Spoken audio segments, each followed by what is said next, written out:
a Marxist revolutionary whose actions helped lead to the downfall of a military regime, Yankee imperialism, which brought suffering, desperation, poverty, and pain. He was a man who fought for justice and equality, and wanted to end the brutal exploitation, marginalization, and oppression of the United States in poor Latin American countries. He was a man the CIA and American forces conspired to bring down. His death was shrouded in mystery and his body secretly buried. But the man they hoped the world would forget is a man who became a legend and idol. He is Che Guevara. Ernesto Rafael Guevara de la Serna, also known as El Che, was born the 14th of June of 1928 in a wealthy family from Rosario, Argentina. Even though he grew up with all of the commodities from an early age, Ernesto showed compassion and desire to help the poor. As a kid, he used to bring food, clothes, and toys to less fortunate kids who live in the same neighborhood. And this later on inspired him to study medicine in the University of Buenos Aires, where he started a scientific research for allergies, asthma, and leprosy, with a desire to help those in need. Aside from his medical books, Che the Power books that both informed him about the world and motivated him to make a change. Among the authors were the communist poet Pablo Neruda, Gandhi, Friedrich Engels, Vladimir Lenin, Joseph Stalin, and Karl Marx, who further sparked his interest and turned him into a Marxist. On January 4, 1952, putting his medical degree on hold, Ernesto decided to start a journey through Latin America in an old motorcycle, nicknamed La Poderosa Dos, with his closest friend Alberto Granada. They traveled down the Patagonia and across to Chile, where La Poderosa Dos finally gave up. Ditching the bike, they traveled on foot and hitch rides in the back of trucks, heading to the interior of Chile. They traveled up to see the world's greatest open pit copper mine, Chuquicamata, which was US-owned and run. It was there where Ernesto saw the impact of the monstrous capitalist enterprise of American companies like Anaconda and Kencut, which monopolized Chile's mining industry. And he explored the reality of the effects of Yankee imperialism. It was viewed by many as a symbol of imperialist gringo domination, but it was a meeting with a homeless communist couple in search of mining work that made a particular strong impression on Guevara, who wrote, "We are looking for the bottom part of the town. We talked to many beggars. Our noses inhale attentively the misery. It's a great pity that they repress people like this." From Chile, Ernesto and Alberto headed to Peru and arrived in Tacna. As a result of close ties and a bilateral military assistance pact between the US and the Peruvian government, during 1952, Peruvians suffered. In May, Guevara and Granado left to the leper colony of San Pablo in the Peruvian Amazon rainforest. There, Guevara offered his services as a doctor, consulting patients and treating leprosy victims for a few weeks. He was moved by the miserable, painful, and isolated conditions they live in, and he remarked, "All the love and caring just consist on coming to them without gloves and medical attire, shaking their hands as any other neighbor, and sitting together for a chat about anything, or playing football with them." Eventually, Guevara decided to return to Argentina to finish his medical career at the university, but this time with a new social consciousness. On March of 1953, he graduated as a doctor, and once again, he headed up to Latin America. In December, he arrived in San Jose, Costa Rica, where he met the survivors of the Moncada barracks. The barracks was a site of an armed attack by a small group of Cuban revolutionaries, led by Fidel Castro, who wanted to overthrow the Cuban dictator during that time, Fulgencio Batista.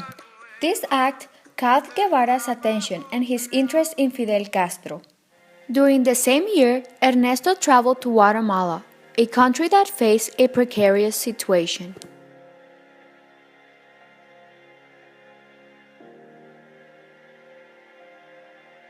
En esta época Guatemala está en una crisis, sino realmente existían intereses económicos y políticos mucho más fuertes. Y para ser más puntual, el imperialismo yanqui. Para 1953, Ernesto Guevara llega a Guatemala durante un periodo democrático y esperanzador para muchos, donde Jacobo Arbenz, el presidente en turno, estaba liderando una iniciativa de ley, que esta era la reforma agraria.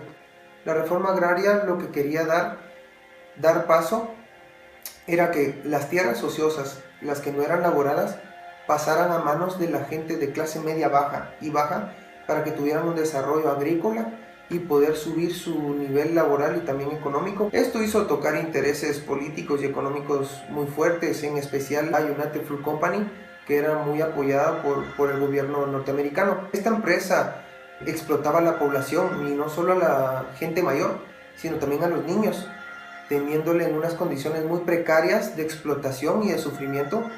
Apoyado por la milicia, Jacobo Arbenz es derrocado, al igual con todo y la reforma agraria es sacado del país. Ernesto Guevara se da cuenta de esto, es donde en Guatemala él se autodeclara antiimperialista y empieza a involucrarse en las actividades revolucionarias. In September 1954, Ernesto Guevara left to Mexico, where he met Raúl and Fidel Castro. It didn't take long for Ernesto and Fidel to create a strong relationship, since they shared the same nationalist, anti-imperialist, and communist ideologies, as well as the same enemy, the U.S. Guevara was invited to join Castro's 26th of July movement, a vanguard revolutionary movement to overthrow Fulgencio Batista dictatorship in Cuba, which was supported by U.S. imperialism. It was 1955 when they arrived in Cuba and started the revolution. Thanks to the ideological propaganda and logistical support they found in small Cuban towns, the militia force, also known as La Guerrilla, grew into an army of thousands. The Civil War lasted 3 years, with bloody battles taking place in Cuban mountains and towns. Under the command of Camilo Cienfuegos, Juan Almeida Bosques, and Ernesto Guevara, many of Batista's military forces lost power. But it was the Battle of Santa Clara, led by Ernesto Guevara, that was the decisive victory for the rebels. It was on January the 1st of 1959 when the regime of General Fulgencio Batista was overthrown and Castro's revolutionary forces entered La Habana and rose to power. This victory was at the cost of dozens of innocent lives, including recruits as young as 14, and families caught in the crossfire of the battles. After leading the guerrilla to a victory, liberating thousands from the suffering under Batista's regime, and bringing what he believed to be equality and justice to Cuba, Ernesto Guevara decided to continue to exchange his communist ideas in the Congo and Bolivia and start a revolution. But due to the strong presence of the United States, he didn't succeed. While he was trying to free Bolivia from U.S. imperialism, Ernesto Guevara, El Che, was shot 9 times and died on October the 9th of 1967.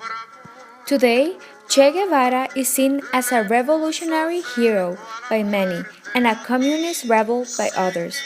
His idealistic views of communism motivated him to fight against capitalist governments, which were seen by some to perpetuate injustices and inequality.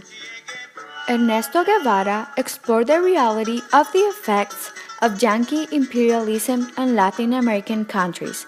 He encountered the poverty, suffering, and marginalization people in Latin America face, and he exchanged his communist ideas, which challenged U.S. imperialism.